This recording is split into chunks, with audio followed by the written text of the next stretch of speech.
എല്ലാവർക്കും നമസ്കാരം. മലയാളി ആൽബം എന്ന് പറഞ്ഞൊരു സെഷനാണ് ഇവിടെ ചർച്ച ചെയ്യാൻ ഉദ്ദേശിക്കുന്നത്. ഇതിന് ചർച്ചയ്ക്ക് മുൻപായി തന്നെ ഈ ഫോട്ടോയുമായി ബന്ധപ്പെട്ട് രണ്ട് പേർക്ക് പ്രത്യേകം നന്ദി എന്ന നിലയിൽ സൂചിപ്പിക്കേണ്ടതുണ്ട്. ഒന്ന്, ബെർലിനിൽ ഒരു ആർട്ടിസ്റ്റായിട്ട് വർക്ക് ചെയ്യുന്ന സാജൻ മാണി എന്ന ഒരു സുഹൃത്തുണ്ട്. അദ്ദേഹത്തിൻ്റെ ഒരു പ്രൈവറ്റായിട്ട് കിട്ടിയ കളക്ഷനിൽ നിന്നാണ് ഈ ഫോട്ടോസൊക്കെ കൂടുതലായും ലഭിച്ചത്. അതുപോലെ തന്നെ മാതൃഭൂമി ആഴ്ചപ്പതിപ്പിലെ എഡിറ്ററായിരിക്കുന്ന സുഭാഷ് ചന്ദ്രൻ, മാതൃഭൂമിയിലെ മറ്റ് എഡിറ്റർമാരായിരിക്കുന്ന KC സുബി, PK ശ്രീകുമാർ തുടങ്ങിയ ആളുകൾക്കുമുള്ളൊരു പ്രത്യേക നന്ദി ആദ്യം തന്നെ രേഖപ്പെടുത്തുകയാണ്. കേരളത്തിനെ സംബന്ധിച്ച് നമ്മൾ വ്യത്യസ്ത രീതിയിൽ പലതരത്തിലുള്ള സോഴ്സുകൾ ഉപയോഗിച്ചുകൊണ്ട് ചരിത്രം എഴുതാനുള്ള ശ്രമങ്ങളൊക്കെ നടന്നിട്ടുണ്ട്. പ്രത്യേകിച്ച് ഇന്ത്യയുടെ ഒരു സാഹചര്യത്തിൽ നമ്മൾ പരിശോധിക്കുമ്പം ഫോട്ടോഗ്രാഫി എന്ന് പറയുന്നത് ഒരു പ്രധാന ചരിത്ര രചനയുടെ ഒരു ഉപാദാനം എന്ന നിലയിലാണ് ആളുകൾ പരിഗണിക്കുന്നത്. വ്യത്യസ്ത സംസ്ഥാനങ്ങളെ സംബന്ധിച്ചുള്ള പഠനങ്ങൾ ഈ മേഖലയിൽ നമ്മൾ കാണാൻ സാധിക്കുന്നുണ്ട്. അപ്പോൾ എങ്കിലും അതിൽ പ്രധാനമായി വരുന്ന ഒരു പല തീമുകളുണ്ടെങ്കിലും അതിൽ നമുക്ക് എടുത്തു പറയത്തക്ക രീതിയിൽ വരുന്ന ചില തീമുകൾ എന്ന് പറയുന്നത് ഈ മനുഷ്യരുടെ ഈ ക്ഷാമകാലത്തെ കൊളോണിയൽ ബ്രിട്ടീഷ് പീരീഡിനെ സംബന്ധിച്ചുള്ള പഠനങ്ങളാണ്. ഫോട്ടോഗ്രാഫി നമുക്ക് ഏവർക്കും അറിവുള്ള കാര്യമാണ്. 19-ാം നൂറ്റാണ്ടിൻ്റെ ഒരു മധ്യഭാഗത്തോടു കൂടിയാണ് ഫോട്ടോഗ്രാഫി വളരെ പോപ്പുലറായി വരുന്നത്. അപ്പോൾ ആ ഒരു പീരീഡിൽ, ബ്രിട്ടീഷുകാരുടെ പീരീഡിൽ എടുക്കപ്പെട്ട ചിത്രങ്ങൾ വെച്ചുകൊണ്ട് എങ്ങനെയാണ് ബ്രിട്ടീഷ് ഭരണകൂടം ഇവിടെ പ്രവർത്തിച്ചത്, അവരെന്തെല്ലാം തരം പ്രവർത്തനങ്ങളാണ് നടത്തിയത് തുടങ്ങിയ ആലോചനകൾ നടത്തുന്ന ചില പഠനങ്ങളുണ്ട്. അപ്പോൾ ഇതിൽ ഒരു പ്രധാന തീമായി വന്നുകൊണ്ടിരുന്ന ഇത്തരത്തിലുള്ള ക്ഷാമകാലങ്ങളെ, ദാരിദ്ര്യം, മനുഷ്യരുടെ സാമൂഹ്യാവസ്ഥ തുടങ്ങിയ കാര്യങ്ങളെ ചിത്രീകരിക്കുന്ന ഫോട്ടോകളെ മുൻനിർത്തിയുള്ളൂ. ഇപ്പം പഠനങ്ങൾ വളരെ ശ്രദ്ധേയമായിട്ടുള്ള പഠനങ്ങളാണ്. അതുപോലെ തന്നെ മറ്റൊരു പ്രധാന മേഖല എന്ന് പറയുന്നത് ഈ മൃഗങ്ങളുടെ കൊന്നതിന് ശേഷം അതിന് പുറകിൽ നിൽക്കുന്ന വെള്ളക്കാരുടെ ചിത്രങ്ങളുമായി ബന്ധപ്പെട്ട് വരുന്ന ഫോട്ടോസിനെ വെച്ചിട്ടാണ്.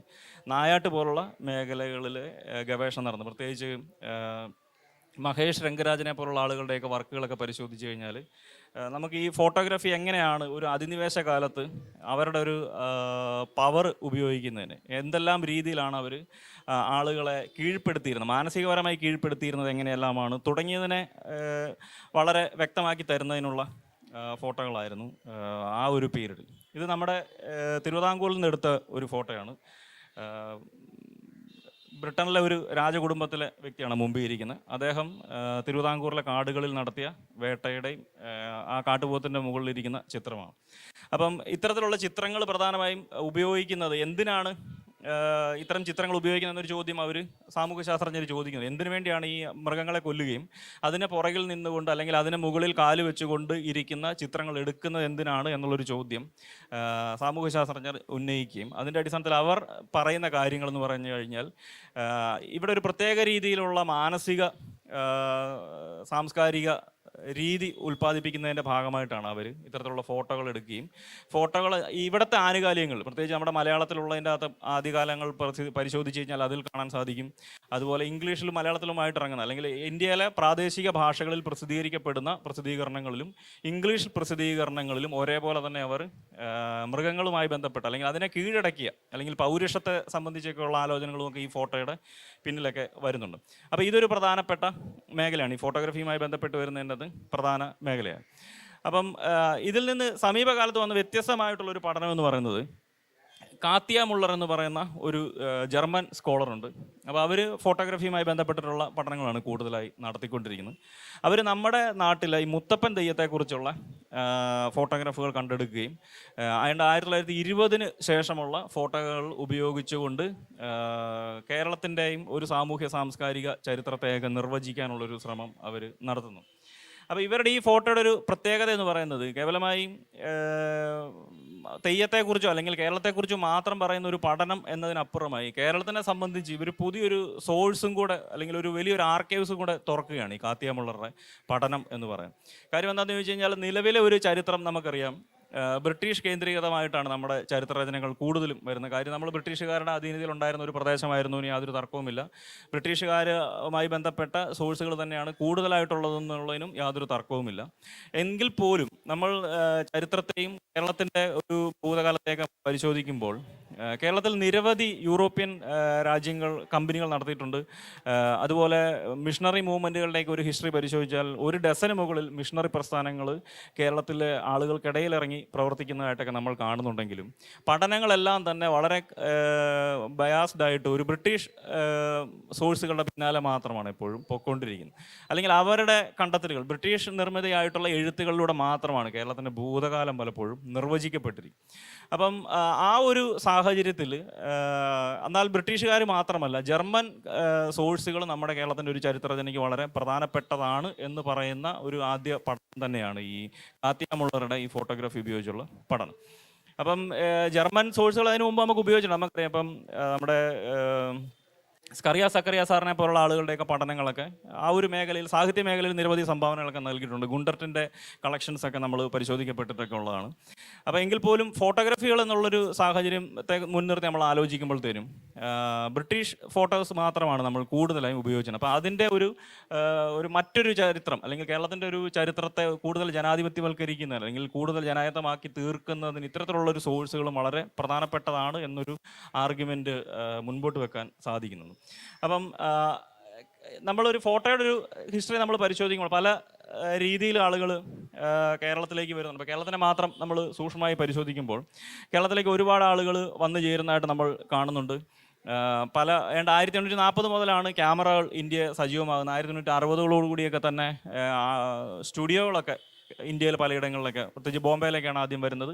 അങ്ങനെ സ്റ്റാർട്ട് ചെയ്യുന്നു. അതിനുശേഷം ക്യാമറകൾ വളരെ സജീവമായ രീതിയിൽ എല്ലാവിധ സംസ്ഥാനങ്ങളിലേക്കും ബ്രിട്ടീഷ് ഇന്ത്യയുടെ കീഴിൽ വരുന്ന എല്ലാ പ്രദേശങ്ങളിലേക്കും ക്യാമറകൾ വളരെ സജീവമായി മാറിക്കൊണ്ടിരിക്കുന്ന ഒരു കാഴ്ച നമ്മൾ കാണുകയാണ്.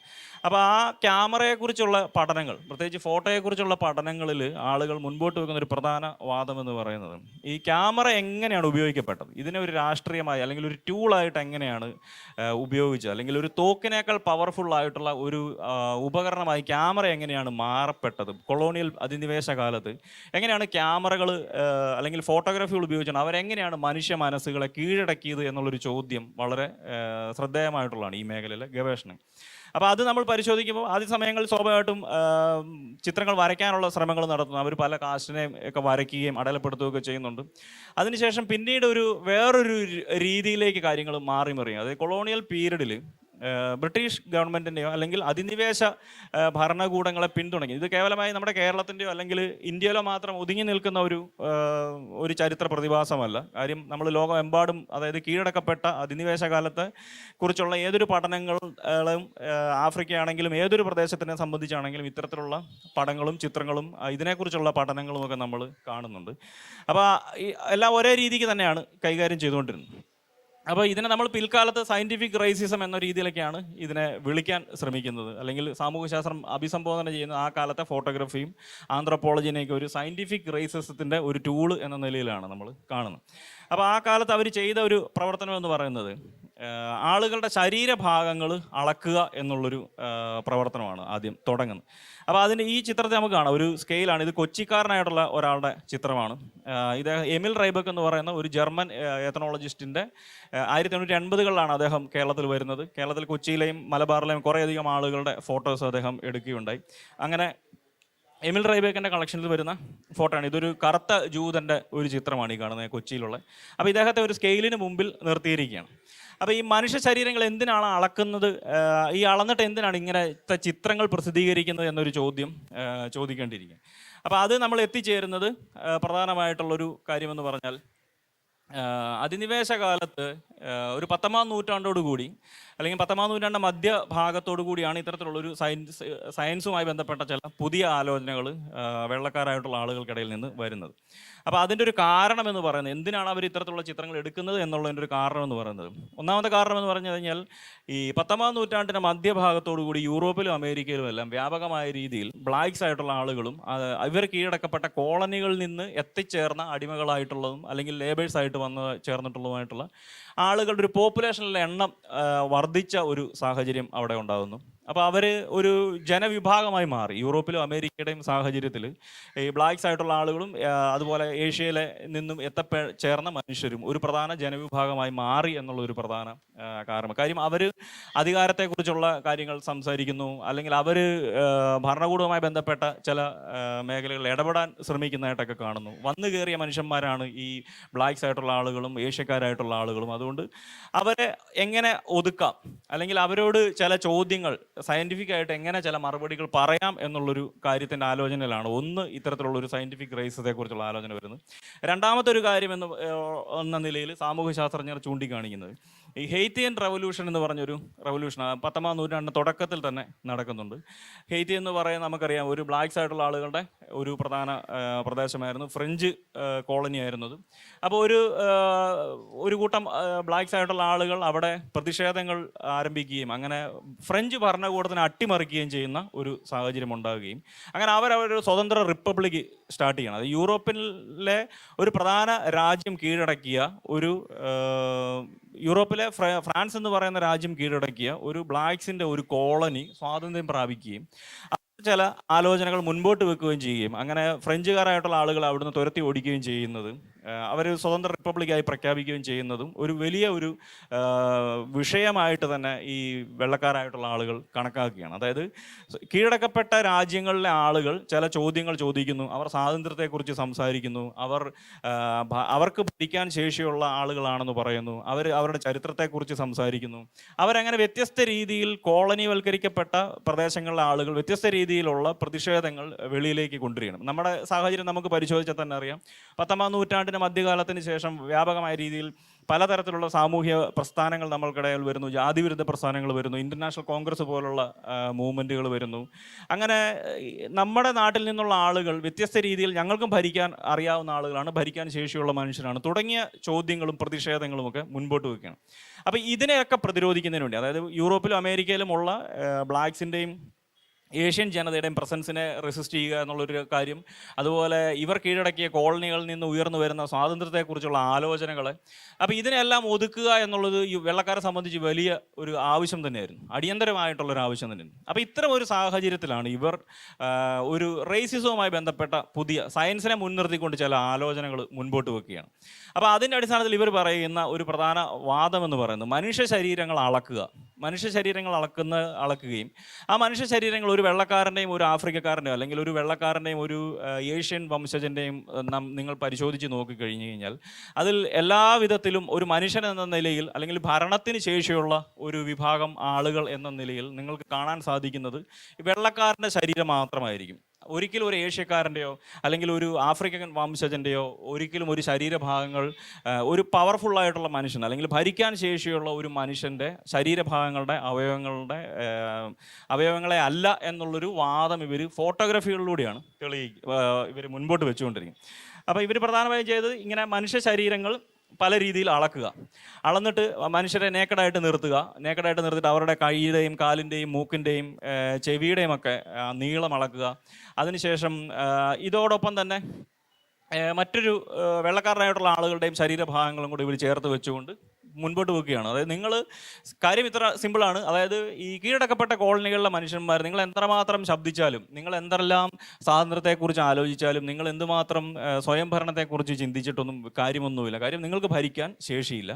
നിങ്ങളുടെ തലച്ചോറിൻ്റെ അളവ് വളരെ കുറവാണ്. അപ്പോൾ തലച്ചോറിനെ സംബന്ധിച്ച് അന്ന് നിർണ്ണയിച്ചുകൊണ്ടിരുന്ന ഒരു പ്രധാന ഭാഗം തലയോട്ടി ഒരു പ്രധാന അവയവം എന്ന നിലയിലാണ് തലച്ചോറിനെ സംബന്ധിച്ച്. തലച്ചോറിനെ നിങ്ങൾക്ക് നോക്കണമെങ്കിൽ ഇപ്പോൾ ഒരു വെള്ളക്കാരൻ്റെ തലയോട്ടിയും ഒരു ഇന്ത്യക്കാരൻ്റെ തലയോട്ടിയും തമ്മിൽ താരതമ്യം ചെയ്യുമ്പോൾ അത് ഭയങ്കര വ്യത്യാസമാണെന്നും, അപ്പം ഈ വ്യത്യാസത്തിൽ നിന്നുകൊണ്ട് അവർ പറയുകയാണ് തലച്ചോറ് കൂടുതലുള്ള ഞങ്ങളുടെ തല ആണ് ഭരണത്തിന് ശേഷിയുള്ള തല. അതുകൊണ്ട് നിങ്ങൾ ഈ പറയുന്ന സമരങ്ങളും കാര്യങ്ങളും ഒന്നും ചെയ്തിട്ട് കാര്യമില്ല എന്നുള്ളൊരു ആലോചനയാണ് ഇവർ പ്രധാനമായിട്ടും മുൻപോട്ട് വെക്കുന്നത്. അപ്പോൾ ഇതൊരു 1880-കളിലേക്ക് ഇത് ഭയങ്കര സജീവമായി മാറുകയാണ് എല്ലാ സ്ഥലങ്ങളിലും.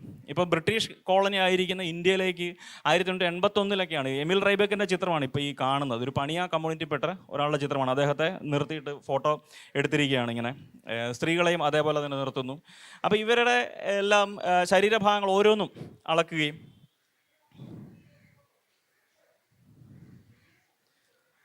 ശരീരഭാഗങ്ങൾ ഇങ്ങനത്തെ രീതിയിൽ അളക്കുകയും ഇതിനെ സംബന്ധിച്ചുള്ള കാര്യങ്ങൾ വെളിയിലേക്ക് വിടുക. അതായത് കൈയുടെ നീളത്തിനും തുടയലിൻ്റെ നീളവും എല്ലാം വ്യത്യാസമാണ്. നിങ്ങളെ സംബന്ധിച്ച് നിങ്ങൾക്ക് യാതൊരു പ്രയോജനവുമില്ല. നിങ്ങൾ എന്നെല്ലാം കാണിച്ചാലും നിങ്ങൾക്ക് ഭരിക്കാനുള്ളൊരു ശേഷിയുള്ള ശരീരഘടന നിങ്ങൾക്കില്ല എന്നുള്ളൊരു കാര്യം വെക്കുന്നു. തലച്ചോറിൻ്റെ അളവ് നിങ്ങൾക്ക് കുറവാണെന്ന് വെക്കുന്നു.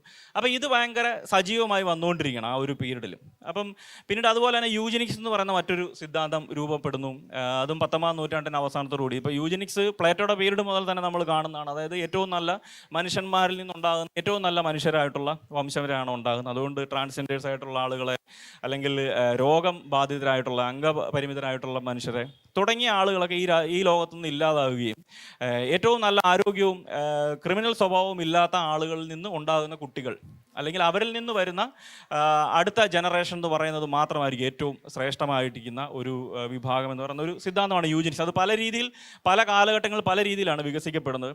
അപ്പോൾ അമേരിക്കയിലാണെങ്കിൽ വേറൊരു കോൺടാക്സിലാണ് വരുന്നത്. ഒരു ഡോക്ടർ ഒരു സർജറി ചെയ്യാൻ തയ്യാറാകാതെ വരികയും അങ്ങനെ ആ കുട്ടി മരണപ്പെടുകയും ആ കുട്ടിയുടെ മരണത്തിനെ സംബന്ധിച്ചുള്ളൊരു കോടതി ഒരു കേസ് ഫയൽ ചെയ്യുകയും അങ്ങനെ ആ കോടതിയിൽ ഒരു ചോദ്യത്തിന് എന്തുകൊണ്ട് നിങ്ങൾ ആ കുട്ടിക്ക് സർജറി നിഷേധിച്ചു എന്ന ചോദ്യത്തിന് ഡോക്ടർ പറയുന്ന മറുപടി, ഞാൻ ആ കുട്ടിയുടെ സർജറി ഉപേക്ഷിച്ചത് നമ്മുടെ ഭാവി തലമുറയ്ക്ക് വേണ്ടിയാണ്. കാര്യം ആ കുട്ടീനെ ഞാൻ സർജറി ചെയ്ത് കഴിഞ്ഞാൽ ആ കുട്ടി ജീവിക്കും. ആ കുട്ടി ജീവിക്കുന്നതുകൊണ്ട് യാതൊരു പ്രയോജനവും നമ്മുടെ സമൂഹത്തിനുണ്ടാകുന്നില്ല. അത് രോഗാണു പരത്തുന്ന ഒരു കുട്ടിയാണ്. അത് ജീവിക്കണമെങ്കിൽ നിരവധി മരുന്നുകളും പണവും സമയവും നമ്മൾ ചിലവാക്കേണ്ടി വരും. അപ്പോൾ അത്ര ഒരു സാഹചര്യത്തിൽ ആ കുട്ടീനെ ഇല്ലാതാവുകയാണെങ്കിൽ നമ്മുടെ വരുന്ന ജനറേഷൻ വലിയ ആരോഗ്യമുള്ള ഒരു വിഭാഗമാണ്. നമുക്ക് ഏറ്റവും ചിലവ് വരുന്ന ഹോസ്പിറ്റലിനും മരുന്നിനും ഒന്നും നമുക്ക് പണം ചെലവഴിക്കേണ്ടി വരില്ല എന്നുള്ളൊരു കാര്യവും കൂടെ പറയുക. ഇത് ഭയങ്കര വേഗത്തിൽ വ്യാപിക്കുകയാണ്. ഇപ്പോൾ ഇതൊക്കെ തന്നെയാണ് നമ്മൾ ഈ ഹിറ്റ്ലറുടെ ഓഷവിറ്റ്സ് ക്യാമ്പിലേക്കൊക്കെ ആളുകളുടെ ഒരു കൂട്ടമായി എത്തിച്ചേരുന്നതിനുള്ള ഒരു പ്രധാന കാരണമായി മാറുന്ന ഇത്തരത്തിലുള്ള യൂജനിക്സ് പോലുള്ള സിദ്ധാന്തങ്ങളും ഈ സയൻറ്റിഫിക് റേസിസം എന്ന് പിൽക്കാലത്ത് വിളിക്കപ്പെടുന്ന കാര്യങ്ങളൊക്കെയാണ്. അപ്പോൾ ഈ ഒരു കോണ്ടെക്സ്റ്റിലാണ് ആന്ത്രോപോളജി എന്ന് പറയുന്ന വിഷയം ഏറ്റവും കൂടുതൽ വിമർശിക്കപ്പെടുന്നത്. കാര്യം മനുഷ്യനെ തരംതിരിക്കാനും മനുഷ്യനെക്കുറിച്ചുള്ള നികൃഷ്ട ജീവികൾ അല്ലെങ്കിൽ കൊള്ളുവേലാത്ത മനുഷ്യരെന്നുള്ളൊരു തരംതിരിവ് മനുഷ്യർക്കിടയിൽ ഉണ്ടാക്കുന്നതിന് വളരെ പ്രധാന പങ്ക് വഹിച്ച ഒരു ഡിസിപ്ലിൻ ആന്ത്രോപോളജി ആണെന്നുള്ളൊരു വിമർശനമൊക്കെ ആന്ത്രോപോളജി നേരിടുന്നു. അതേസമയം എത്തനോളജി ആണ് ഇത്തരത്തിലുള്ള കാര്യങ്ങൾ കൂടുതലായി കൈകാര്യം ചെയ്യുന്നത്. എത്തനോളജിയിലാണ് ഇമാതിരി വിഷയങ്ങൾ കൂടുതൽ വരുന്നത്. അപ്പോൾ എന്തായാലും കേരളത്തിനെ നമ്മൾ തിരിച്ചു വരുന്നു. കേരളത്തിലേക്ക് നമ്മൾ നോക്കുമ്പം കേരളത്തിലും ഇതേ രീതിയിൽ തന്നെ നിരവധി ചിത്രങ്ങൾ എടുക്കപ്പെടുകയും, ഞാൻ ആദ്യം സൂചിപ്പിച്ച എമിൽ റൈബക്കിൻ്റെ ചിത്രങ്ങൾ വളരെ റെയറായിട്ടുള്ള കളക്ഷനാണ് വരുന്നത്. അപ്പം അതിലുപരിയായി വരുന്ന ഒരു പ്രധാന വ്യക്തി എന്ന് പറയുന്നത് ഇഗോൺ എന്ന് പറഞ്ഞൊരു ആന്ത്രോപോളജിസ്റ്റാണ് കേരളത്തിലേക്ക് വരുന്നത്. അപ്പം ഇദ്ദേഹത്തിൻ്റെ പഠനങ്ങളാണ് കൂടുതൽ ശ്രദ്ധേയമായി മാറുന്നത്. അപ്പോൾ ഈ കാത്യാമുള്ളറുടെ കളക്ഷൻ എന്ന് പറഞ്ഞാൽ, അല്ലെങ്കിൽ ഇഗോണിൻ്റെ ഫോട്ടോസ് ഉപയോഗിച്ചിട്ടാണ് കാത്യാമുള്ളർ, ഞാൻ ആദ്യം സൂചിപ്പിച്ച കാത്യാമുള്ളറുടെ പഠനങ്ങൾ നടക്കുന്നത്. അപ്പം ഇഗോണിൻ്റെ ഒരു ഹിസ്റ്ററി ഭയങ്കര ഇൻട്രസ്റ്റിംഗ് ആയിട്ടുള്ളതാണ്. ഇദ്ദേഹം ഒരു ജർമ്മൻ സിറ്റിസണാണ്. ഇദ്ദേഹം ഇന്ത്യയിലേക്ക് 1928 അദ്ദേഹം നമ്മുടെ നാട്ടിലേക്ക് 28 കേരളത്തിലേക്ക് വരുന്നത്. അപ്പോൾ ഒന്നാമത്തെ ലോക മഹായുദ്ധത്തിന് ശേഷം ബ്രിട്ടീഷുകാരായിട്ടുള്ള ആളുകൾ കർശനമായ ഒരു തീരുമാനമെടുക്കുന്നു. ജർമ്മൻകാരായിട്ടുള്ള ഒരു മനുഷ്യനെ പോലും കേരളത്തിൽ നിർത്താൻ, അല്ലെങ്കിൽ ബ്രിട്ടീഷ് ഇന്ത്യയിൽ നിർത്താൻ അവർ അനുവദിക്കാതിരിക്കുന്നു. നമ്മുടെ നാട്ടിൽ പ്രവർത്തിച്ചുകൊണ്ടിരുന്ന ബാസൽ മിഷൻ സൊസൈറ്റിയിൽ പ്രവർത്തിച്ചുകൊണ്ടിരുന്ന നിരവധി മിഷണറിമാരെ ഇവർ മടക്കി അയക്കുന്നു. അങ്ങനെ ജർമ്മൻകാരായിട്ടുള്ള ആളുകൾക്ക് വലിയ പ്രതിസന്ധിയും കാര്യങ്ങളുമാണ് ഇന്ത്യ പോലുള്ള പ്രദേശങ്ങളിൽ ഏർപ്പെടുത്തിയെങ്കിൽ 1928 ഇദ്ദേഹം ഇവിടെ വന്നു ചേരും. ഇദ്ദേഹം എങ്ങനെയാണ് ഇന്ത്യയിലേക്ക് വന്നത്? അതായത് ജർമ്മൻകാർക്ക് പൗരത്വം അല്ലെങ്കിൽ മൈഗ്രേറ്റ് ചെയ്യാൻ സാധിക്കത്തില്ല എന്ന നിയമം കർശനമായി നിൽക്കുന്ന സാഹചര്യത്തിൽ ഒരു ജർമ്മൻ ആന്ത്രോപോളജിസ്റ്റും അദ്ദേഹത്തിൻ്റെ ഭാര്യ, അവരൊരു ബ്രസീൽ സ്വദേശിയാണ്, അവരും ഇന്ത്യയിലേക്ക് വരുന്നു. ഇന്ത്യയിലേക്ക് വന്ന് അവരെക്കുറിച്ച് പറയുന്ന ഒരു കാര്യമെന്ന് പറഞ്ഞാൽ 1926 അവസാനത്തിലാണ് അവർ ഇഗോണും അദ്ദേഹത്തിൻ്റെ ഭാര്യയും കൂടെ 26 മാസം നീണ്ടു നിന്ന കടൽ യാത്രയിലൂടെയാണ് അവർ വരുന്നത്. 28 വരുന്നു. അങ്ങനെ അവർ ഇന്ത്യ എമ്പാടുമായി 30,000 കിലോമീറ്റർ സഞ്ചരിക്കുകയും 50 വ്യത്യസ്ത ഇന്ത്യൻ ജാതി വിഭാഗങ്ങളിൽ നിന്നായിട്ട് 3700 വ്യക്തികളെ കാണുകയും 12,000-ലധികം ഫോട്ടോകൾ പകർത്തിയെടുക്കുകയും അതേപോലെ തന്നെ 20,000-ന് മുകളിൽ 2,000-ലധികം പുരാവസ്തുക്കൾ അദ്ദേഹം ജർമ്മനിയിലേക്ക് കൊണ്ടുപോവുകയും ചെയ്തതായിട്ടാണ് പറയുന്നത്. അപ്പോൾ ഇതിൻ്റെ ഭാഗമായി അദ്ദേഹം കേരളത്തിലേക്ക് വരുന്നു. കേരളത്തിലേക്ക് വന്ന് കേരളത്തിനെ 3ആയിട്ട് അദ്ദേഹം തരംതിരിക്കുന്നു. ഒന്ന്, വയനാടൻ മേഖലയിൽ അദ്ദേഹം അവിടുത്തെ വയനാടൻ പുലയരെയും അതുപോലെ പണിയ കമ്മ്യൂണിറ്റിയെയും തുടങ്ങിയ ആദിവാസി വിഭാഗങ്ങളെക്കുറിച്ച് അന്വേഷിക്കുന്നതിനായി അദ്ദേഹം വയനാടൻ പ്രദേശം തിരഞ്ഞെടുക്കുന്നു. അതുപോലെ തന്നെ താഴെ തളിപ്പറമ്പ്, കൂത്തുപറമ്പ് പോലുള്ള സ്ഥലങ്ങൾ അവിടുത്തെ തീയ വിഭാഗത്തിൽപ്പെട്ട ആളുകളെയും പുലയരെയും കുറിച്ച് പഠിക്കുന്നതിനായിട്ട് തളിപ്പറമ്പ് പ്രദേശം അദ്ദേഹം തിരഞ്ഞെടുക്കുന്നു. അതിനുശേഷം കൊല്ലങ്കോട് എന്ന് പറയുന്ന സ്ഥലത്ത് നായന്മാരെയും നമ്പൂതിരിമാരെയും കുറിച്ച് പഠിക്കുന്നതിന് വേണ്ടി അദ്ദേഹം ആ സ്ഥലവും തിരഞ്ഞെടുക്കും. അങ്ങനെ നമ്മുടെ നാട്ടിൽ നിന്ന് തന്നെയായിട്ട് 3000-ലധികം ചിത്രങ്ങൾ അദ്ദേഹം പകർത്തിയെടുത്തിട്ടുണ്ട്. അപ്പോൾ ഇദ്ദേഹവും ചെയ്തൊരു രീതി ഇതേ രീതിക്ക് തന്നെയാണ്. ഒരു വയനാടൻ പുലയ കമ്മ്യൂണിറ്റി പെട്ട ഒരാളുടെ ചിത്രമാണ് നമ്മൾ ഈ കാണുന്നത്. ഇപ്പം അദ്ദേഹത്തിൻ്റെ മൂക്കും മറ്റ് ശരീരഭാഗങ്ങളൊക്കെ അളക്കുന്ന ഒരു കാഴ്ചയാണിത്. അപ്പോൾ ഇഗോണിൻ്റെ മറ്റ് സഹായികളായിട്ടുള്ള ഇന്ത്യയിലെ നമ്മുടെ നാട്ടിലെ തന്നെ സീനിയർ ഉദ്യോഗസ്ഥർ തന്നെയാണ്. ഇത് ഇഗോണിൻ്റെ തന്നെ പകർത്തിയിരിക്കുന്ന ഒരു നായാടി വിഭാഗത്തിൻ്റെ ഒരു ചിത്രമാണ് ഈ കാണുന്നത്. ഇഗോൺ പകർത്തിയിരിക്കുന്നത് ഇതും നായാടികളുടെ ചിത്രങ്ങളാണ്. ഇത് തളിപ്പറമ്പിലെ പുലയരുടെ ചിത്രങ്ങളാണ്. അപ്പം ഇവരെല്ലാം ഇദ്ദേഹം വിളിക്കുകയും ഇവരെ വെള്ള തുണിയുടെ ഒരു സ്ക്രീൻ പോലെ നിർമ്മിക്കുകയും അതിനുശേഷം ഇവർക്ക് വെള്ള ഡ്രസ്സുകൾ നൽകിയിട്ടൊക്കെയാണ് ഇവർ ഫോട്ടോയൊക്കെ എടുക്കുന്നത്. അങ്ങനെ ഇവരെ കുറിച്ചുള്ള ചിത്രങ്ങൾ പല രീതിയിൽ ഇങ്ങനെ എടുക്കുകയാണ്. ഇതുപോലത്തെ ആണുകൾ പെണ്ണുങ്ങളുടെയും എല്ലാം ചിത്രങ്ങൾ ഇങ്ങനെ എടുക്കുന്നു. ഇതൊക്കെ വയനാടൻ പുലയരാണ് ഇതെല്ലാം. ഇതൊരു പുലയ സ്ത്രീയാണ്. അപ്പം ഇങ്ങനത്തെ ചിത്രങ്ങൾ എടുക്കുകയും പിന്നീട് ഇദ്ദേഹം ഇതിനെക്കുറിച്ചുള്ള പഠനങ്ങൾ വെളിയിലേക്ക് വിടുക. പല സ്ഥലങ്ങൾ, ഇന്ത്യയിലെ തന്നെ പല സംസ്ഥാനങ്ങളിലെ ആളുകളുടെ ചിത്രങ്ങൾ ഇതേപോലെ ക്രോഡീകരിക്കുകയും ഇതിനുശേഷം ഇദ്ദേഹവും എത്തിച്ചേരുന്നത് അതിനേക്കാൾ ഭീകരമായ ഒരു നിഗമനത്തിലാണ്. ഇഗോണിൻ്റെ ചിത്രങ്ങൾ, അതായത് കേരളത്തിലേക്ക് വരുന്നു അല്ലെങ്കിൽ ഇന്ത്യയിലേക്ക് വന്ന് വ്യത്യസ്ത ജാതി വിഭാഗങ്ങളുടെ ചിത്രങ്ങൾ എടുക്കുന്നു. ആ ചിത്രങ്ങളെ പല രീതിയിൽ പല ആംഗിളിൽ നിർത്തിക്കൊണ്ട് അവരുടെ ഫോട്ടോസ് എടുക്കുന്നു. ഈ ഫോട്ടോസിനെ വെച്ചിട്ട് അദ്ദേഹം കമ്പയർ ചെയ്യുന്നത് ഇത്തരത്തിലുള്ള കുരങ്ങുകളുമായിട്ടാണ് കമ്പയർ ചെയ്യുന്നത്. ഗോറില്ല പോലുള്ള മൃഗങ്ങളുമായിട്ട് ഇത് കേരളത്തിലെ ഒരു കമ്മ്യൂണിറ്റിപ്പെട്ട ഒരു ജാതി വിഭാഗവും ത്തിൻ്റെ ഫോട്ടോയാണ് നമ്മൾ മുകളിൽ കാണുന്നത്. അപ്പം ഇവരുടെ തൊട്ട് താഴെ ഒരു കുരങ്ങനെ കൊടുക്കുകയാണ്. അപ്പോൾ ഈ കുരങ്ങുമായിട്ടാണ് ഈ മനുഷ്യർക്ക് ഏറ്റവും സാമ്യമുള്ളത്. അതായത് നിങ്ങൾക്ക് മൃഗങ്ങളുമായിട്ടാണ് ഏറ്റവും സാമ്യം. നിങ്ങൾ എന്തെല്ലാം കാര്യങ്ങൾ മുൻപോട്ട് വെച്ചിട്ടും യാതൊരു പ്രയോജനവും ഇല്ല എന്നുള്ളൊരു കാര്യമാണ് ആദ്യ സമയങ്ങളിൽ പറഞ്ഞുകൊണ്ടിരുന്നതെങ്കിൽ ഇഗോണിനെ പോലുള്ള ആളുകൾ വരുന്നത്, അതായത് ജർമ്മൻകാരായിട്ടുള്ള ആളുകൾ മുൻപോട്ട് വെക്കുന്ന ഒരു പ്രധാന ആലോചന എന്ന് പറഞ്ഞത് ഏറ്റവും നല്ല മനുഷ്യന്മാരാരാണ് എന്നൊരു ചോദ്യത്തിന് ഉത്തരം പറയാനാണ് പലപ്പോഴും ജർമ്മൻകാരായിട്ടുള്ള ആളുകൾ ശ്രമിച്ചുകൊണ്ടിരുന്നത്. അപ്പോൾ അതിൽ അവർ ഉത്തരം കണ്ടെത്തുന്നത് ഇങ്ങനെയാണ്. ഇത് നമ്മൾ കേവലമായി ആദിവാസി വിഭാഗങ്ങളെ മാത്രമല്ല ഇങ്ങനെ ചിത്രങ്ങൾക്കുള്ളിൽ ആക്കുന്നത്. പല നായർ വിഭാഗത്തിൽപ്പെട്ട ആളുകളെയും അവരെല്ലാം, ഇത് നായർ സ്ത്രീയുടെ ചിത്രമാണ്. അപ്പോൾ ഇവരുടെയും ചിത്രങ്ങളും ഇവരെയും ഇതുപോലെ തന്നെ നേക്കഡായിട്ട് നിർത്തിക്കൊണ്ട്, ഇവരുടെ പുരുഷന്മാരെയാണ് പ്രധാനമായിട്ട് നേക്കഡായിട്ട് നിർത്തിയിരിക്കുന്നത്. അവരുടെ ചിത്രങ്ങൾ എടുത്തിട്ടും ഇവിടുത്തെ ഏതൊരു ജാതി വിഭാഗവും, അതായത് നമ്പൂതിരിമാരാണെങ്കിലും നായന്മാരാണെങ്കിലും ആദിവാസി വിഭാഗങ്ങളാണെങ്കിലും ആരാണെങ്കിൽ തന്നെയും നിങ്ങൾക്കൊരു ഏറ്റവും നല്ലൊരു മനുഷ്യൻ്റെ ഒരു ഫിഗർ ഇല്ലാത്തവരാണ്. നിങ്ങൾക്കെല്ലാം കൂടുതൽ സാമ്യം മൃഗങ്ങളുമായിട്ടാണ് എന്നൊരു ആലോചനയാണ് ഈഗോണിൻ്റെ പഠനം പ്രധാനമായും മുൻപോട്ട് വെച്ചുകൊണ്ടിരിക്കും. അപ്പം ഇത് നിരവധി പല ഫോട്ടോസൊക്കെ നമുക്ക് ഓൺലൈനിലൊക്കെ അവൈലബിൾ ആയിട്ടുള്ള ഫോട്ടോസൊക്കെയാണ്. എന്നാൽ ഇത് കാര്യമായ രീതിയിൽ ഇതിനെ സംബന്ധിച്ച് പഠനങ്ങൾ നടത്തപ്പെട്ടിട്ടില്ല. അപ്പം ഇദ്ദേഹവും പല രീതിയിൽ ഫോട്ടോകൾ എടുക്കുകയും ഇങ്ങനത്തെ രീതിയിൽ, അതായത് മനുഷ്യൻ്റെ ഫേസ് പല ആംഗിളിൽ നിന്ന് എടുക്കുകയും മറ്റുള്ള ആളുകളുമായി കമ്പയർ ചെയ്യുകയും ചെയ്യുന്നൊരു കാഴ്ചയാണ് നമ്മളിവിടെ കാണുന്നത്. അപ്പം ഇതൊരു മലയാളികളെ സംബന്ധിച്ചൊരു പുതിയൊരു ജ്ഞാനമണ്ഡലം തുറക്കാൻ സാധ്യമാകുന്നുള്ള ഫോട്ടോസാണ് ഇഗോണിൻ്റെ ഒരു കളക്ഷൻ എന്ന് പറയുന്നത്. അപ്പോൾ അതുപോലെ തന്നെ ഫോട്ടോഗ്രാഫിയുമായി ബന്ധപ്പെട്ട് വരുന്ന മറ്റൊരു പ്രധാന ജർമ്മൻ കളക്ഷൻ എന്ന് പറയുന്നത് ഈ ബാസൽ മിഷൻ സൊസൈറ്റിയുടെ കളക്ഷൻസാണ്. ബാസൽ മിഷൻ സ്വിറ്റ്സർലൻഡിലെ ഒരു പ്രദേശമാണെങ്കിലും അതിൽ പ്രധാനമായും ജോലി ചെയ്തുകൊണ്ടിരുന്ന ആളുകൾ ജർമ്മൻ സ്വദേശികളായിട്ടുള്ള മിഷണറി പ്രവർത്തകരാണ് ജോലി ചെയ്തുകൊണ്ടിരുന്നത്. കേരളത്തിൽ ഒരു ഡസന് മുകളിൽ മിഷൻ സൊസൈറ്റികൾ പ്രവർത്തിച്ചെങ്കിലും ജാതി എന്ന് പറയുന്ന വിഷയത്തെ അഡ്രസ്സ് ചെയ്യാനും ഒരു ജാതിരഹിത ക്രിസ്ത്യൻ സൊസൈറ്റി രൂപീകരിക്കുന്നതിനും ഒരു ഫെയ്ത്ത് കമ്മ്യൂണിറ്റി സൃഷ്ടിക്കുന്നതിനുമൊക്കെ സാധിച്ച ഏക ഒരു വിശ്വാസ മൂവ്മെൻറ്റ് എന്ന് പറയുന്നത് ബാസൽ മിഷൻ സൊസൈറ്റി ആയിരുന്നു.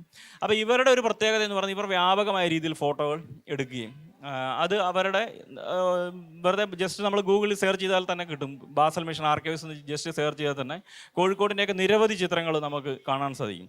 അപ്പം ഈ ഒരു ചിത്രങ്ങളും വളരെ കാര്യമായ രീതിയിൽ പഠനങ്ങൾക്ക് വിധേയമാക്കപ്പെട്ടിട്ടുണ്ട്. കേരളത്തിനെ സംബന്ധിച്ച് നമ്മൾ പരിശോധിക്കുമ്പം കേരളത്തിലെ സുജിത് പാറലിനെ പോലെയുള്ള ആളുകൾ ചില നിരീക്ഷണങ്ങൾ നടത്തുകയും അദ്ദേഹത്തിൻ്റെയൊക്കെ ഒരു പഠനത്തിന് അപ്പുറമായ ഒരു പഠനവും നമ്മൾ കേരളത്തിനെ സംബന്ധിച്ച് ഇപ്പോൾ സമീപ സമയത്ത് വന്ന കാത്തിയാമുള്ളവരുടെ പഠനവും ഒഴിച്ചു കഴിഞ്ഞാൽ നമുക്ക് ഇടയിൽ ഇത്തരം പഠനങ്ങൾ വളരെ കുറവാണ്. ഫോട്ടോ ഉപയോഗിച്ചുകൊണ്ട് എങ്ങനെ കേരളത്തിനൊരു ഭൂതകാലത്ത് നിർവചിക്കാൻ സാധിക്കും തുടങ്ങിയായിരുന്നു. അപ്പോൾ ഈ ഫോട്ടോയുടെ ഒരു കോണ്ടെക്സ്റ്റ് എന്ന് പറയുന്നത് ഈ നടുവിൽ നിൽക്കുന്ന വ്യക്തി, അദ്ദേഹത്തിൻ്റെ പേര് ഡേവിഡ് ഹട്ടൺ എന്നാണ് അദ്ദേഹത്തിൻ്റെ പേര്. അപ്പോൾ അദ്ദേഹത്തിൻ്റെ ഫാദറിൻ്റെ ഒരു ഡിസ്ക്രിപ്ഷനാണ് ഇതിനകത്ത് ഈ ഫോട്ടോയുടെ താഴെ കൊടുത്തിരിക്കുന്നവർ.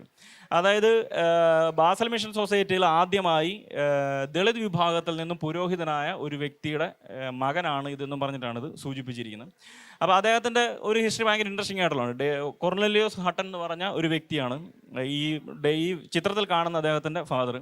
അപ്പോൾ അദ്ദേഹം 1890കളിൽ കോഴിക്കോട് ബാസൽ മിഷൻ സൊസൈറ്റിയിലെ പള്ളിയിൽ നിന്നുകൊണ്ട് അദ്ദേഹം പുരോഹിതനാകുന്ന ദിവസം അദ്ദേഹത്തിൻ്റെ ടെസ്റ്റിമോണി വായിക്കുന്നു. ഓട്ടോബയോഗ്രഫി ചിലർ എഴുതാറുണ്ട്. ഇപ്പം ജേക്കബ് രാമവർമ്മയുടെയൊക്കെ ഓട്ടോബയോഗ്രഫി നമുക്ക് ലഭിക്കുന്ന ആ ഒരു സാഹചര്യത്തിലാണ്. എന്തായാലും ഈ ഹട്ടൺ അദ്ദേഹത്തിൻ്റെ ബയോഗ്രഫി വായിക്കണം. താനൊരു പുലയ സമുദായാംഗമാണ്, സ്വദേശം ചാലക്കുടിയായിരുന്നു. അടിമഭാരം മൂലം ഞങ്ങൾ ചാലക്കുടിയിൽ നിന്ന് കൊച്ചിയിലേക്ക് കുടിയേറി. അവിടെ വൈറ്റ് ഹൗസ് സാഹിബിനാൽ സ്നാനമേറ്റു. ആ കാലത്ത് ചർച്ച് മിഷൻ സൊസൈറ്റിയുടെ, അതായത് കോട്ടയം ആസ്ഥാനമാക്കി പ്രവർത്തിക്കുന്ന CMS മിഷൻ സൊസൈറ്റിയുടെ ഒരു സ്ഥാപനങ്ങളിൽ പോലും പുലയരായിട്ടുള്ള ആളുകളെ പഠിപ്പിക്കുന്നില്ല എന്നും. അപ്പോൾ ആ ഒരു സാഹചര്യത്തിൽ ആദ്യമായി എന്നെ കോട്ടയത്തെ കോളേജിൽ, കിഴക്കേ സെമിനാരി എന്ന് പറഞ്ഞ ഇന്നത്തെ CMS കോളേജിലേക്ക് ഇദ്ദേഹത്തിന് അഡ്മിഷൻ കൊടുക്കുന്നു. അങ്ങനെ അഡ്മിഷൻ കിട്ടി അദ്ദേഹം അവിടെ പഠിക്കാൻ ചെല്ലുകയും കേവലമായി 2 മാസം മാത്രമാണ് അദ്ദേഹത്തിന് പഠിക്കാൻ സാധിച്ചത്. അദ്ദേഹം അവിടുന്ന് ഒളിച്ചോടുന്നു. ജാതി പീഡനങ്ങളും മറ്റു ഉപദ്രവങ്ങളും കാരണം അദ്ദേഹത്തിന് പഠിക്കാൻ സാധിക്കാതെ അദ്ദേഹം ഒളിച്ചോടുകയും അങ്ങനെ മലബാറിലേക്ക് രക്ഷപ്പെട്ടു വരികയും ഇവിടെ ബാസൽ മിഷൻ സൊസൈറ്റിയുടെ അംഗങ്ങളുടെ കൂടെ കൂടുകയും അങ്ങനെ അദ്ദേഹം പുരോഹിതനായി മാറുന്നു. അദ്ദേഹത്തിൻ്റെ ബയോഗ്രഫി അദ്ദേഹം വായിക്കുന്നു. അപ്പോൾ ഇത് പിന്നീട് പ്രസിദ്ധീകരിക്കുന്നു. 1994 മലയാള മിത്രം എന്ന് പറഞ്ഞൊരു മാസികയിൽ ഇദ്ദേഹത്തിൻ്റെ ഓട്ടോബയോഗ്രഫി ചെറിയൊരു പേജ് മാത്രമാണുള്ളത്, പ്രസിദ്ധീകരിക്കപ്പെടുന്നു. അപ്പം അത്തരത്തിലുള്ള ആളുകളുടെ ലൈഫുകൾ നമുക്ക് ഇത്തരത്തിലുള്ള ചിത്രങ്ങളിലൂടെ പലപ്പോഴും കിട്ടുന്നുണ്ട്. ബാസൽ മിഷൻ സൊസൈറ്റി രോഗങ്ങളെക്കുറിച്ചും ആദ്യകാല ശസ്ത്രക്രിയകളെക്കുറിച്ചുള്ള ചിത്രങ്ങൾ നമുക്ക് നൽകുന്നുണ്ട്. ഈ കോഴിക്കോടിൻ്റെയും കണ്ണൂരിൻ്റെയും കാസർഗോഡിൻ്റെയൊക്കെ നിരവധി ചിത്രങ്ങൾ നമുക്ക് ബാസൽ മിഷൻ ആർക്കൈവ്സിൽ നിന്നൊക്കെ നമുക്ക് കിട്ടുന്നതാണ്. ഇതും ഒരു പ്രധാന സോഴ്സാണ്. കേരളത്തിൻ്റെ ഒരു പരിവർത്തനത്തെ സംബന്ധിച്ച് നമ്മൾ പഠിക്കാൻ ശ്രമിക്കുമ്പോൾ അല്ലെങ്കിൽ ആലോചിക്കുമ്പോൾ ഒരു പ്രധാന സോഴ്സായി നമുക്ക് കാണാൻ സാധിക്കുന്നത് ഇവരുടെ ചിത്രങ്ങളാണ്. അതുപോലെ തന്നെ മറ്റൊരു പ്രധാന ചിത്രങ്ങൾ എടുത്ത ഒരു മൂവ്മെൻ്റ് എന്ന് പറയുന്നത് ചർച്ച് മിഷൻ സൊസൈറ്റിയുടെ കളക്ഷൻസിൽ വരുന്നതാണ്. CMS എന്ന് പറയുന്ന ഒരു മിഷൻ സൊസൈറ്റിയാണ്. അപ്പോൾ ഇവരുടെ നിരവധി ജേണലുകളും അല്ലാതെയും ഇവരുടെ ചില ചിത്രങ്ങൾ നമുക്ക് കാണാൻ സാധിക്കും. അപ്പോൾ ഇത് CMS മിഷനിലുണ്ടായിരുന്ന WS ഹണ്ട് എന്ന് പറയുന്ന ഒരു മിഷണറി എടുത്ത ഒരു ചിത്രമാണ് തിരുവിതാംകൂറിലെ. അപ്പോൾ ഇത് എങ്ങനെയായിരുന്നു കേരളത്തിൻ്റെ ഒരു ആളുകളുടെ ഒരു പലചരക്ക് കടയുമായി ബന്ധപ്പെട്ട ഒരു ലൈഫ് എങ്ങനെയായിരുന്നു, കടയിൽ പോയി സാധനങ്ങൾ വാങ്ങിക്കുന്നതിൻ്റെ ഒരു ഹിസ്റ്ററി വെളിപ്പെടുത്തുന്ന ഒരു ഡയറക്റ്റ് ചിത്രമാണിത്. അപ്പോൾ ഈ ചിത്രത്തിൽ കാണാം ഒരു കടയാണ്, വാഴക്കൊലയും അങ്ങനെ പല സാധനങ്ങൾ അവിടെ ഇരിക്കുന്നത് കാണുന്നുണ്ട്. അപ്പോൾ ഈ ഇപ്പുറത്തെ സൈഡിൽ ഒരു തേങ്ങയും അതുപോലെ കുറച്ച് ഒരു 3-6 ആളുകൾ ഇപ്പുറത്തെ സൈഡിൽ മാറി നിൽക്കുന്നത് നമ്മൾ കാണുന്നത്. ഇവർ ലോവർ കാസ്റ്റിൽപ്പെട്ട ആളുകളാണ്. ഇവർക്ക് ഒരു കാരണവശാലും കടയുടെ അടുത്തേക്ക് ചെല്ലാൻ സാധിക്കത്തില്ല. ഇവരൊരു നിശ്ചിത അകലം ഇവർ കടയിൽ എന്തൊക്കെയാണോ സാധനങ്ങൾ വേണ്ടത് അത് ഇവർ അവിടെ നിന്ന് വിളിച്ചു പറയുകയും പണം വെക്കുന്നതിന് ഒരു പ്രത്യേക സ്ഥലം ഉണ്ടായിരിക്കും. ആ സ്ഥലത്ത് കൊണ്ട് പൈസ വെക്കുകയും പൈസ വെച്ചതിന് ശേഷം അവർ വീണ്ടും പുറകോട്ടിറങ്ങി വരുന്നതിന് ശേഷം അവർ വിളിച്ചു പറയുന്നു ഇന്ന സാധനങ്ങളാണെന്ന് പറയുമ്പോൾ കടക്കാരൻ അദ്ദേഹത്തിന് തോന്നുന്ന ഒരു സമയത്ത് വരികയും ആ പൈസ എടുത്തിട്ട് ആ പൈസ ഇരിക്കുന്ന സ്ഥലത്ത് കൊണ്ട് സാധനം തിരിച്ചു കൊണ്ട് വെക്കുകയും ചെയ്യുന്ന ഒരു രീതിയായിരുന്നു കേരളത്തിൽ ഉണ്ടായിരുന്നത്. അപ്പം ഇതിൻ്റെ ഒരു നേർ ചിത്രീകരണമാണ് നമ്മൾ അതിൻ്റെ അകത്ത് കാണുന്നത്. ഈ CMS മിഷൻ്റെ ഒരു പ്രധാന കളക്ഷൻസിലാണ് അത് വരുന്നത്. അതുപോലെ തന്നെ ആദ്യ സമയങ്ങളിൽ ഇപ്പോൾ മന്ത്രവാദം പോലുള്ള കാര്യങ്ങളൊക്കെ ചെയ്യുന്നതിൻ്റെ ചിത്രീകരണങ്ങൾ എടുക്കുക, ഫോട്ടോഗ്രാഫി. ഇതൊരു പുറയിൽ കിടക്കുന്ന ഒരു രോഗിയായിട്ടുള്ള ഒരാളാണ്. അപ്പോൾ അദ്ദേഹത്തിന് മന്ത്രവാദം ചെയ്യുന്നതിലൂടെ രോഗം സൗഖ്യമാകും എന്നുള്ളൊരു കാര്യം മുൻപോട്ട് വെക്കുകയാണ് ഈ ചിത്രത്തിലൂടെ. ഇത് അതുപോലെ തന്നെ തിരുവല്ല എന്ന് പറഞ്ഞ പത്തനംതിട്ട ജില്ലയിലെ തിരുവല്ല എന്ന് പറയുന്ന സ്ഥലത്തിന് സമീപത്തുള്ള കവിയൂർ എന്ന ഒരു സ്ഥലത്തെ ഒരു സംഭവമാണ് ഈ ചിത്രീകരിച്ചിരിക്കുന്നത്. അതായത് 1930കളിലൊക്കെ പോലും കേരളത്തിലൊരു ഐത്തവുമായി ബന്ധപ്പെട്ടത് വളരെ സജീവമായി നിൽക്കുകയാണ്. ഇതൊരു 3 പുലയരായിട്ടുള്ള ആളുകളാണ്. ഇവർ ഒരു ഉയർന്ന ജാതിക്കാരൻ റോഡിലൂടെ നടന്നു വരുന്നത് കണ്ടുകൊണ്ട് ഇവർ മാറി നിൽക്കേണ്ട ഒരു അവസ്ഥയാണ് ആ പ്രദേശത്തുണ്ടായിരുന്നത്. അവർ ഇത്ര അടി 80 അടിയോളം മാറി ഒരു പാടശേഖരത്തിന് നടുവിൽ പോയി നിൽക്കുന്ന ഒരു കാഴ്ചയാണ്. അത് ഭാരവും ചുമന്നുകൊണ്ട് വരുന്ന താഴ്ന്ന ജാതിയിൽപ്പെട്ട ആളുകൾ മേൽജാതിയിൽപ്പെട്ട ആളുകളെ അവരുടെ റോഡുകളിൽ കണ്ടു കഴിഞ്ഞാൽ അവർ മാറിക്കൊടുക്കേണ്ട ഒരു സാഹചര്യമാണ്. അപ്പോൾ അതിൻ്റെയും നേർ ചിത്രങ്ങൾ നമുക്ക് ഈ ഒരു ഫോട്ടോയിലൂടെ നമുക്ക് കാണാൻ സാധിക്കണം. അപ്പം ഇങ്ങനത്തെ രീതിയിൽ പല തരത്തിലുള്ള ഫോട്ടോകൾ നമുക്ക് ലഭിക്കുന്നുണ്ട്. ഇതെല്ലാം ഒരേപോലെ തന്നെ ബ്രിട്ടീഷുകാരായിട്ടുള്ള ആളുകളുടെയും അല്ലാതെ ജർമ്മൻകാരായിട്ടുള്ള ആളുകളുമൊക്കെ പകർത്തിയ പല ചിത്രങ്ങളാണ്. ഓരോ ജാതി തിരിച്ചുള്ള രീതിയിലാണ് ചിത്രങ്ങളെല്ലാം എടുക്കുന്നത്. ഇത് മലബാറിലെ ഒരു കോഴിക്കോട് ഒരു ക്രിസ്ത്യൻ ഫാമിലിയുടെ ചിത്രമാണ്. ഇതൊരു മുസ്ലിം കമ്മ്യൂണിറ്റിയുടെ ഒരു ഫാമിലി ചിത്രമാണ് വരുന്നത്. ഇത് നായാടി വിഭാഗത്തിൽപ്പെട്ട ആളുകളുടെ ചിത്രീകരണമാണ് വരുന്നത്. ഇതൊരു നായർ കുടുംബത്തിൽപ്പെട്ട ആണ്. ഇത് മുക്കുവ വിഭാഗത്തിൽപ്പെട്ട ആൾ. അപ്പം ഇവരുടെ എല്ലാം നമ്മൾ കാണുമ്പോൾ അറിയാം നേക്കഡായിട്ടുള്ളതും അല്ലെങ്കിൽ ഇവരുടെ ജോലിയുമായി ബന്ധപ്പെട്ട് വരുന്ന എന്തെല്ലാമാണ് ഇവർ ഉപയോഗിച്ചിരുന്നത് തുടങ്ങിയതുമൊക്കെ നമുക്ക് ഈ ഒരു ചിത്രത്തിലൂടെ കാണാൻ സാധിക്കും. അപ്പോൾ ഇങ്ങനെ നിരവധിയായ ചിത്രങ്ങൾ, ഇപ്പോൾ കുറേയധികം ചിത്രങ്ങൾ നമുക്ക് പലയിടങ്ങളിലായിട്ട് നമുക്ക് കണ്ട് കിട്ടുന്നുണ്ട്. അപ്പോൾ ഇതുകൊണ്ട് എന്താണ് കേരളത്തിനോട് ചോദിക്കാൻ സാധിക്കുന്ന ചോദ്യം എന്നുള്ളതാണ് വളരെ ശ്രദ്ധേയമായിരിക്കുന്നത്. അതായത് കേരളത്തിൻ്റെ ഒരു കൊളോണിയൽ ഫോട്ടോഗ്രാഫി ഉപയോഗിച്ചുകൊണ്ട് നമുക്ക് എന്ത് ചോദ്യമാണ് കേരള ചരിത്രത്തിനോട് ചോദിക്കാൻ സാധിക്കുന്നത് എന്നൊരു ചോദ്യം സാമൂഹ്യ ശാസ്ത്രജ്ഞത്തിൽ നമ്മൾ ഉന്നയിക്കേണ്ടതാണ്.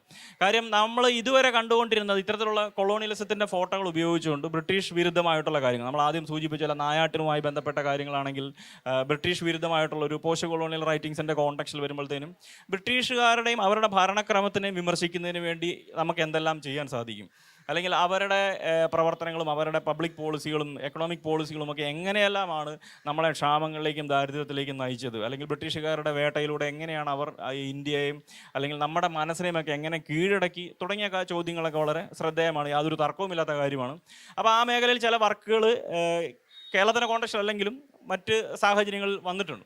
ഇപ്പോൾ കേരളത്തിൻ്റെ സാഹചര്യത്തിൽ ഇത്തരത്തിലുള്ള ആന്ത്രോപോളജിസ്റ്റുകളുടെ പഠനങ്ങളെ സംബന്ധിച്ച് സുജിത് കുമാർ പാറയലിൻ്റെ ഒരു പഠനവും അതുപോലെ KP ജയകുമാർ എന്ന് പറഞ്ഞ മറ്റൊരു മലയാള സാഹിത്യത്തിൽ അധ്യാപകനായിരിക്കുന്ന അദ്ദേഹത്തിൻ്റെ ഒരു പഠനവുമൊക്കെ നമ്മൾ കാണുന്ന ഒഴിച്ചു കഴിഞ്ഞാൽ ഈ കൊളോണിയലിസത്തിന് ഒരു വിമർശനം മുൻപോട്ട് വെക്കുന്ന ഇത്തരം ചിത്രങ്ങൾക്ക് സാധിക്കുന്നുണ്ട് എന്നുള്ളത് യാതൊരു തർക്കവുമില്ലാത്ത കാര്യമാണ്. പക്ഷേ ഇവിടെ നമ്മൾ പ്രധാനമായും ചോദിക്കുന്ന ഒരു ചോദ്യം, അല്ലെങ്കിൽ സാജൻ മാണി ഞാനും ചെയ്തുകൊണ്ടിരിക്കുന്ന ഈ ഒരു പ്രോജക്റ്റിൽ ഞങ്ങൾ പ്രധാനമായും ചോദിക്കുന്ന ഒരു ചോദ്യം, ഇത്തരത്തിലുള്ള ചിത്രങ്ങൾ ഉപയോഗിച്ചിട്ട് നമുക്ക് നമ്മുടെ ഒരു ഇൻറ്റേർണൽ ആയിട്ടുള്ള എന്ത് ജാതി വിമർശനമാണ് നമുക്ക് മുൻപോട്ട് വെക്കാൻ സാധിക്കുന്നത്? എന്തുകൊണ്ടാണ് കേരളത്തിൻ്റെ ഒരേ കാലത്ത് ഒരേ ഫോട്ടോഗ്രാഫർ പകർത്തിയ ചിത്രങ്ങൾ ഒരു വിഭാഗം ആളുകൾ വസ്ത്രം ധാരണയോടുകൂടിയും മറ്റൊരു വിഭാഗം ആളുകൾ നേക്കഡായിട്ട് നിൽക്കേണ്ടി വരുന്നതിൻ്റെ സാഹചര്യം എന്താണ്? ഈ ഒരു ചോദ്യം വളരെ പ്രസക്തമായിട്ടുള്ളൊരു ചോദ്യമാണ്. അപ്പോൾ ഇത്തരത്തിലുള്ള ചോദ്യങ്ങൾ ചോദിക്കുന്നിടത്താണ് കേരളത്തിനെക്കുറിച്ചുള്ളൊരു കേരളത്തിൻ്റെ ഒരു ഭൂതകാലം എത്രമാത്രം ഭയാനകമായിരുന്നെന്നും കേരളത്തിലെ കൊട്ടിഘോഷിക്കപ്പെടുന്ന അല്ലെങ്കിൽ കേരളത്തിലെ വസ്ത്രധാരണയെ സംബന്ധിച്ചുള്ള ആലോചന, ഇപ്പോൾ കേരളത്തിനെ കുറിച്ച് നങ്ങേലിയുടെ ഒരു മിത്തിനെ സംബന്ധിച്ചും ഒക്കെ പല ചർച്ചകൾ നടക്കുന്നുള്ള ഒരു സാഹചര്യമാണ്, നമുക്കറിയാവുന്നതാണ്. അതുപോലെ തന്നെ വസ്ത്രധാരണയെ സംബന്ധിച്ചുള്ള ഒരു പ്രധാന പ്രശ്നമായി ആളുകൾ മുന്നോട്ട് വയ്ക്കുന്നത് ഇവിടുത്തെ കാലാവസ്ഥ വളരെ സുഗമമായിരുന്നെന്നും വസ്ത്രങ്ങളുടെ ദൗർബല്യമായിരുന്നു ഇതിൻ്റെ ഒരു പ്രധാന കാരണം എന്നൊക്കെയുള്ള വളരെ തെറ്റായിട്ടുള്ള പരാമർശങ്ങളാണ് ആളുകൾ മുൻപോട്ട് വെക്കുന്നത്. കാര്യം കേരളത്തിലെ ആളുകൾ, പ്രത്യേകിച്ച് കേരളത്തിലെ സ്ത്രീകൾക്ക് വസ്ത്രധാരണം നിഷേധിച്ചത് പ്രകൃതിയുടെയോ കാലാവസ്ഥയുടെയോ വസ്ത്രമില്ലാത്തതിൻ്റെ പ്രശ്നമല്ലായിരുന്നു. വളരെ കൃത്യമായി ശക്തമായി നിലനിന്നത് ജാതി എന്ന് പറയുന്ന ഒറ്റ പ്രശ്നവും അതിൻ്റെ ഒരു നിയമവ്യവസ്ഥയും കാരണമായിരുന്നു കേരളത്തിലെ മനുഷ്യരുടെ വസ്ത്രങ്ങൾ നിഷേധിക്കപ്പെട്ടിരുന്നത് എന്നുള്ളൊരു കാര്യമാണ് നമ്മൾ തിരിച്ചറിയുന്നത്. അപ്പം അത് സ്വാഭാവികമായിട്ടും ഏതൊരു സ്ത്രീയും, ഇപ്പം നമ്പൂതിരി സ്ത്രീകൾ ഉൾപ്പെടെയുള്ളവർക്ക് നേക്കഡായിട്ട് നിൽക്കേണ്ടി വന്നിട്ടുണ്ട്, യാതൊരു തർക്കവുമില്ലാത്ത കാര്യമാണ്. നായന്മാരായിട്ടുള്ള ആളുകൾക്കും അങ്ങനെ നിൽക്കേണ്ടി വരുന്നുണ്ട്. എന്നാൽ ഒരു 20-ാം നൂറ്റാണ്ടിൻ്റെ ഒരു മധ്യത്തോടു കൂടി കാര്യങ്ങൾ മാറി മറിയുകയും അപ്രകാശിപ്പെട്ട ഒരു വിഭാഗം ആളുകൾ ഫുൾ വസ്ത്രത്തോടു കൂടി നിൽക്കുകയും, എന്നാൽ അതേ കാലഘട്ടത്ത് സാധാരണക്കാരായി വരുന്ന അല്ലെങ്കിൽ കാർഷിക മേഖലയിലും മത്സ്യബന്ധനത്തിലും ഏർപ്പെട്ടിരിക്കുന്ന വിഭാഗത്തിൽപ്പെട്ട ആളുകൾ അവർ നേക്കഡായിട്ട് നിൽക്കേണ്ടി വരുന്ന ഒരു സാഹചര്യം കേരളത്തിൽ. അപ്പോൾ ഇത്തരത്തിലുള്ളൊരു വിമർശനം നിലവിലൊരു സാമൂഹ്യ ശാസ്ത്രം അല്ലെങ്കിൽ കേരളത്തിനെ സംബന്ധിച്ചുള്ള ആലോചനകൾ ഇങ്ങനത്തെ ഒരു ചോദ്യങ്ങൾ കാര്യമായ രീതിയിൽ നമ്മൾ ഉന്നയിക്കുന്നതായിട്ട് കാണുന്നില്ല. അല്ലെങ്കിൽ ഇവിടുത്തെ ഉൽപ്പാദന വ്യവസ്ഥയുമായി ബന്ധപ്പെട്ട് അല്ലെങ്കിൽ കാർഷിക മേഖലയിലോ അല്ലെങ്കിൽ ഏതു തരം ഉൽപ്പാദന വ്യവസ്ഥയിലും ഏർപ്പെട്ടിരുന്ന മനുഷ്യന്മാർ എന്തുകൊണ്ടാണ്, അല്ലെങ്കിൽ അവരുടെ സ്ത്രീകൾ എന്തുകൊണ്ടാണ് നേക്കഡായിട്ട് നിന്നതും, അല്ലെങ്കിൽ യാതൊരുവിധ പ്രവർത്തനങ്ങൾ അല്ലെങ്കിൽ ഒരു ഉൽപ്പാദനക്രമത്തിൻ്റെ ഒരിക്കൽ പോലും ഭാഗമായിട്ട് തീരാത്ത മനുഷ്യന്മാർ എന്തുകൊണ്ട് വസ്ത്രങ്ങളോടുകൂടി നിലനിന്നിരുന്നു എന്ന ഒരു ചോദ്യവും വളരെ ശ്രദ്ധേയമായി മാറുകയാണ്. അപ്പോൾ ഇത്തരത്തിൽ കേരളത്തിനെ സംബന്ധിച്ച് കേവലമായ ഒരു ബ്രിട്ടീഷ് വിരുദ്ധമായിട്ടുള്ളൊരു ആലോചന നമുക്ക് പോസിബിളാണ്, യാതൊരു തർക്കവുമില്ല. എങ്കിലും അതിലുപരിയായി കേരളത്തിനെ സംബന്ധിച്ച് എന്തുകൊണ്ടാണ് ഒരു വിഭാഗം ആളുകളുടെ അല്ലെങ്കിൽ ജാതി നിയമങ്ങൾ എങ്ങനെയാണ് കേരളത്തിനെ ബാധിച്ചത്, അല്ലെങ്കിൽ ജാതിയെ നമുക്ക് സൂക്ഷ്മമായി മനസ്സിലാക്കുന്നതിന് ഫോട്ടോ എങ്ങനെ ഉപയോഗിക്കാം എന്നുള്ളൊരു കാര്യമാണ് നമ്മളിവിടെ പ്രധാനമായും നോക്കുന്നത്. അതുകൊണ്ടാണ് ഈ നമ്മൾ പലചരക്ക് കടകളിൽ നിന്ന് സാധനം വാങ്ങുന്ന ആളുകളുടെ ഒരു ലൈഫ്, അപ്പോൾ അതിന് ഏറ്റവും നല്ലൊരു ഉദാഹരണമായി നമുക്ക് പറയാൻ സാധിക്കുന്നു. ഇപ്പം ഒരു ചിത്രം കാണിച്ചു, ആ ചിത്രത്തിനെ നമുക്ക് പിന്തുണയ്ക്കാൻ നൽകുന്ന മറ്റൊരു പ്രധാന സംഭവ കഥ എന്ന് പറയുന്നത് ഡോക്ടർ BR അംബേദ്കർ അദ്ദേഹത്തിൻ്റെ പുസ്തകത്തിൽ പാലക്കാട് ഒറ്റപ്പാലത്തു നിന്നുള്ളൊരു സംഭവം റിപ്പോർട്ട് ചെയ്യുന്നുണ്ട്. അതായത് ബോംബെ സമാചാർ എന്ന് പറയുന്ന ഒരു പത്രത്തിൽ 1935 വരുന്ന ഒരു വാർത്തയാണ് അംബേദ്കർ കോട്ട് ചെയ്യുന്നത്. അപ്പോൾ അതിൽ അദ്ദേഹം പറയുന്നത് ഇങ്ങനെയാണ് വാർത്ത: പാലക്കാട് ഒറ്റപ്പാലം എന്ന് പറഞ്ഞ സ്ഥലത്ത് ഒരു ഈഴവ വിഭാഗത്തിൽപ്പെട്ട ഒരു ഒരു വ്യക്തി കടയിൽ ചെല്ലുകയും ആ കടയിൽ ചെന്നിട്ട് ഉപ്പ് എന്ന് പറയുന്നു. അപ്പോൾ ഉപ്പ് എന്ന് ഒറ്റ പേര് പറയുന്നതിൻ്റെ കാരണത്താൽ ആ കട ഉടമയായിരിക്കുന്ന നായർ വിഭാഗത്തിൽപ്പെട്ട ആൾ, ഈ ശിവരാമൻ എന്നാണ് ഈ ഈഴവ ബാലൻ്റെ പേര്. അപ്പോൾ അദ്ദേഹത്തിനെ മർദ്ദിക്കുകയും അദ്ദേഹം മർദ്ദനമേറ്റ് മരണപ്പെടുകയും ചെയ്യുകയാണ്. അപ്പോൾ അതിൻ്റെ കാരണം എന്ന് പറയുന്നത് 1930-കൾക്ക് ശേഷം അല്ലെങ്കിൽ 35-ൽ പോലും കേരളത്തിലെ ഈഴവർ മുതൽ താഴോട്ട് വരുന്ന ജാതികൾക്ക് ഉപ്പ് എന്ന് പറഞ്ഞ വാക്ക് ഉപയോഗിക്കുന്ന അർഹതയില്ലായിരുന്നു. അവർക്ക് പുളിച്ചത് എന്ന് വേണമായിരുന്നു കടകളിൽ ചെന്ന് പറയാൻ. അപ്പോൾ അവർക്ക് അനുവദിച്ചിരുന്ന വാക്കല്ലാതെ മറ്റൊരു പദം കടയിൽ ചെന്ന് പ്രയോഗിച്ചതിൻ്റെ പേരിൽ അദ്ദേഹം കൊല്ലപ്പെടുകയാണ്. അപ്പം ഇത് പ്രധാനമായൊരു വിഷയമായി വരാം. നമ്മൾ കടകളിൽ ഇത്തരത്തിലുള്ള ഡിസ്ക്രിമിനേഷനും ഉപ്പ് എന്ന് പറഞ്ഞ ഒരു വസ്തുവിൻ്റെ പേര് പറയുമ്പോൾ കൊല്ലപ്പെട്ട ഒരു ശിവരാമൻ്റെയും ഒക്കെ ഒരു ചരിത്രം എന്ന് പറഞ്ഞാൽ കേരളത്തിനെ സംബന്ധിച്ച് മറ്റൊരു ഹിസ്റ്ററിയാണ് നമുക്ക് നൽകുന്നത്. അപ്പോൾ അതിന് ഏറ്റവും നല്ല ഉദാഹരണം നമ്മൾ ഉപ്പ് സത്യാഗ്രഹമായിട്ട് നമുക്ക് ഈ ഒരു സംഭവത്തെ നമുക്ക് കമ്പയർ ചെയ്യാം. കാര്യം ഇന്ത്യ എമ്പാടും വളരെ ആഘോഷമായിട്ട് നമ്മൾ ഇന്നും പറഞ്ഞുകൊണ്ടിരിക്കുന്ന ഒരു പ്രധാനതാണ് ഉപ്പ് സത്യാഗ്രഹവുമായി ബന്ധപ്പെട്ട കാര്യം. 1930-കളിൽ ഗാന്ധി ഒരു പോപ്പുലർ ഫിഗറായി മാറുന്നതിന് ഉപ്പ് സത്യാഗ്രഹം പ്രധാന പങ്ക് വഹിക്കുന്നുണ്ട്. അതുപോലെ കേരളത്തിൻ്റെ ഒരു ഹിസ്റ്ററി നമ്മൾ പരിശോധിക്കുമ്പോൾ കേളപ്പനെ പോലുള്ള ആളുകളും അവർ പാലക്കാട് നിന്ന് തുടങ്ങി തലശ്ശേരി വരെ ഉപ്പ് സത്യാഗ്രഹവുമായി ബന്ധപ്പെട്ട ജാഥ നയിക്കുകയും വേണ്ട 33ഓളം ആളുകൾ അറസ്റ്റ് ചെയ്യപ്പെടുകയൊക്കെ ചെയ്യുന്ന ഒരു കാഴ്ച നമ്മൾ കാണുന്നു. അല്ലെങ്കിൽ അത് നമ്മൾ കൃത്യമായി വായിക്കുകയും ആഘോഷിക്കുകയും ചെയ്യുന്നുണ്ട്. പക്ഷേ നമ്മൾ ഇവിടെ ജാതിയുമായി ബന്ധപ്പെട്ട് ചോദിക്കുന്ന ചോദ്യം, ദേശീയ പ്രസ്ഥാനങ്ങളിൽ ഉപ്പ് എന്ന് പറയാൻ പോലും അർഹതയില്ലാതിരുന്ന എത്ര മനുഷ്യന്മാർ പങ്കെടുത്തു എന്നുള്ളതാണ് പ്രധാനമായ ഒരു ചോദ്യം. അതായത് ഉപ്പ് എന്ന് പറഞ്ഞ വാക്ക് ഉപയോഗിച്ചതിൻ്റെ പേരിൽ കൊല ചെയ്യപ്പെടുന്ന അല്ലെങ്കിൽ കൊല്ലപ്പെട്ട ആളുകളുള്ള നാട്ടിൽ എത്ര പേർക്ക് ഉപ്പ് സത്യാഗ്രഹത്തിൽ